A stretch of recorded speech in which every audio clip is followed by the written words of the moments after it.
We always want to separate the good from the bad. We want to talk about, I'm in a season of blessing right now, or I'm going through a really hard season right now. Let me tell you the truth. All of us are going through a season of blessing right now, and all of us are going through a really hard season right now. It just depends on which angle that you catch me from as to what season I look like I'm going through. If you see me from one side, from my good side, I might look like the most blessed man in the United States of America, in the continental United States of America. But on the other side, I yelled at one of my kids, who shall remain nameless, right before I came to preach to you. But you didn't have to see that. So now I'm a man full of the Spirit and wisdom up here. Give him a praise. Let it be done. Receive your rain. We're like a flood. I was coming through like a flood, but a different kind of flood. Just a few minutes before I got on the stage. It's both. I could preach the Bible and want to beat your behind both in the same 2-hour period, in the same 120 minutes, because I'm a pastor, but I'm also a daddy. And if you disrespect my wife, I will turn into something else, because I'm a transformer. I'm a GoBot. I'm both. You gotta know how to be both. Whoa. Wasn't in my notes. But he kept trying to describe the kingdom. He said, it's like the seed was good and the weeds were bad, but they both grow together. Isn't that so true? They both grow together. The opportunities grow, and so do the responsibilities. God, take me deeper in my walk with you.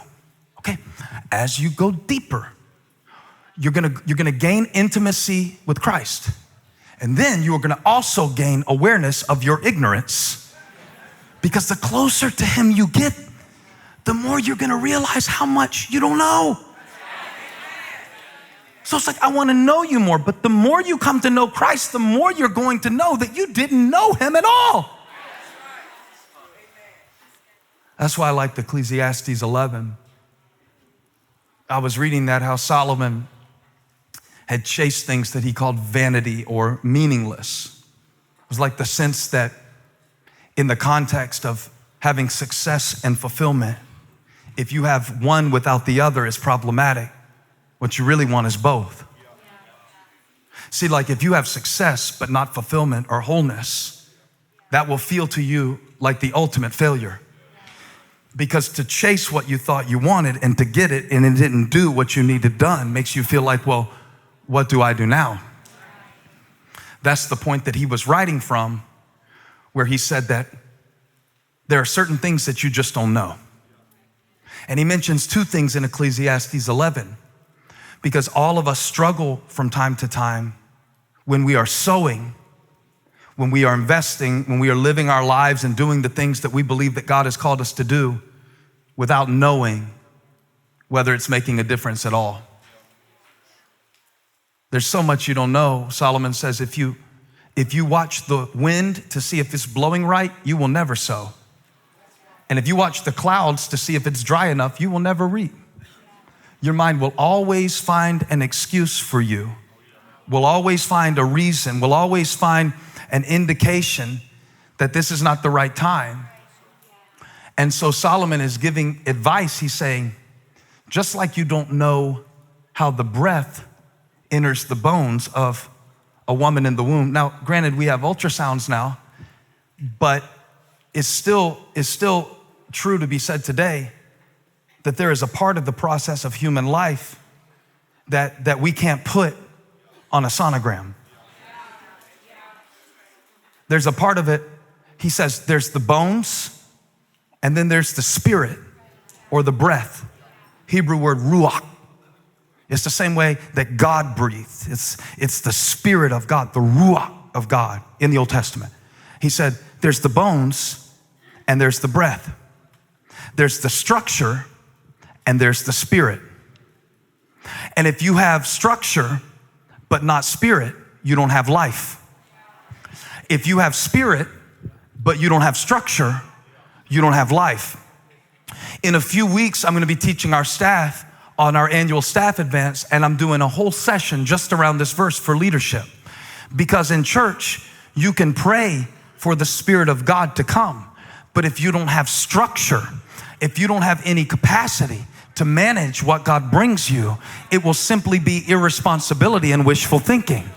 On the other hand, you can have organizational charts and resources and all of the things that would tend to make people think you are successful, but without the Spirit, just without that thing that only God can do. Can I tell you something? I can get up here with an outline and an outfit and think that I have something to say, but there's a part of me that knows, because I've been doing this for 14 years now on this stage. Well, not this one, we had different buildings, but at this church as the pastor, and there is a certain thing that God has to do that I can't do. And I don't always know what he's going to do. So there's a part of me that came in today excited to preach to you because I had a structure.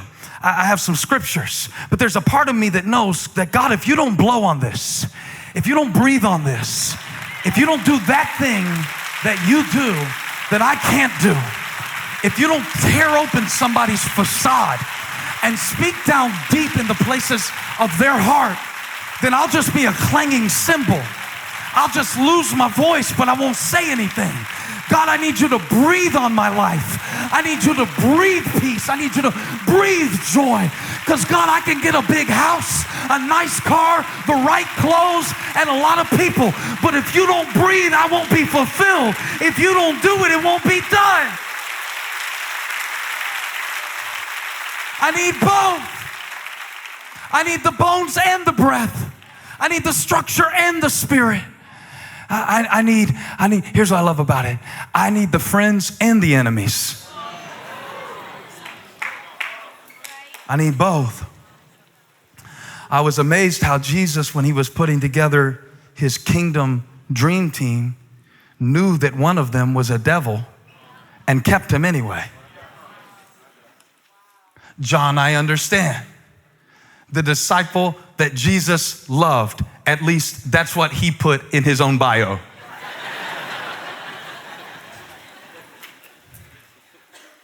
Of course you chose John.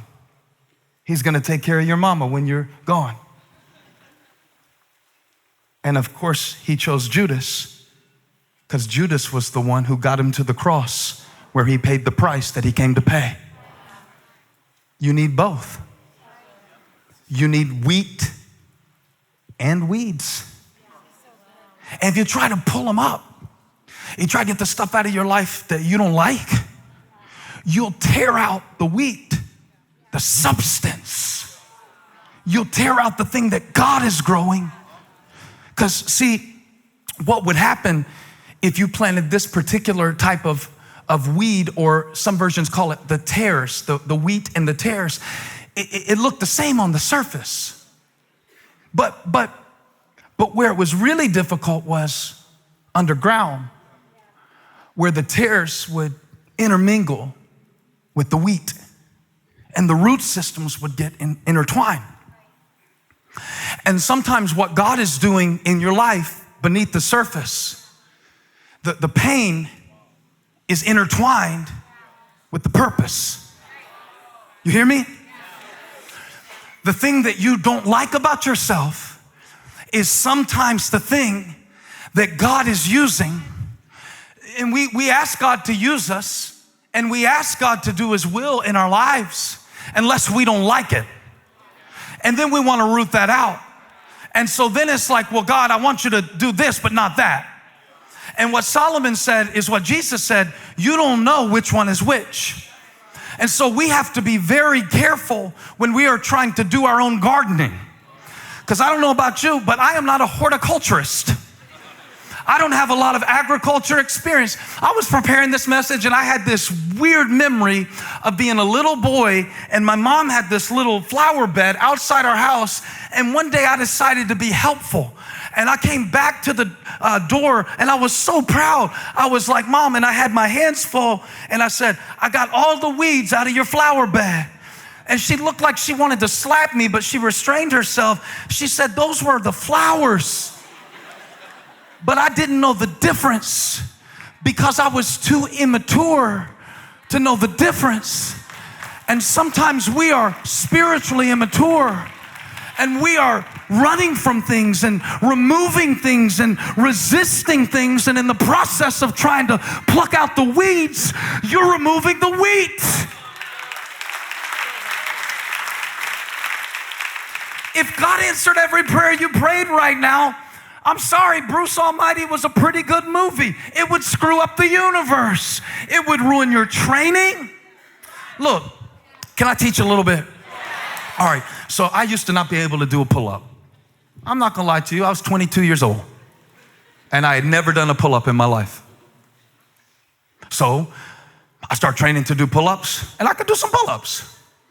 One day, this guy told me that I had to do not only pull-ups, which was a feat of accomplishment for me that I worked my whole life toward to this point, a culmination of my entire life's effort in the realm of exercise.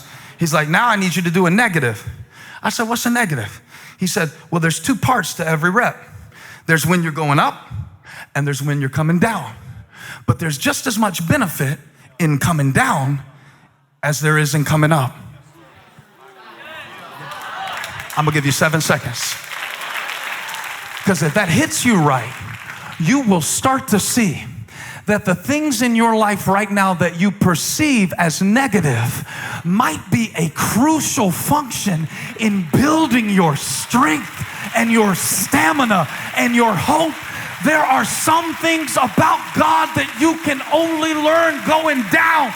Ask Peter, beginning to sink when he felt the grip of the grace of God through the hand of Jesus of Nazareth. And he said, now I know that you're Lord. Hey, thank you for watching. Make sure you subscribe to this channel so you don't miss a single video or live stream. And share this video with a friend. And don't forget, you can join me live every Sunday. Thanks again for watching.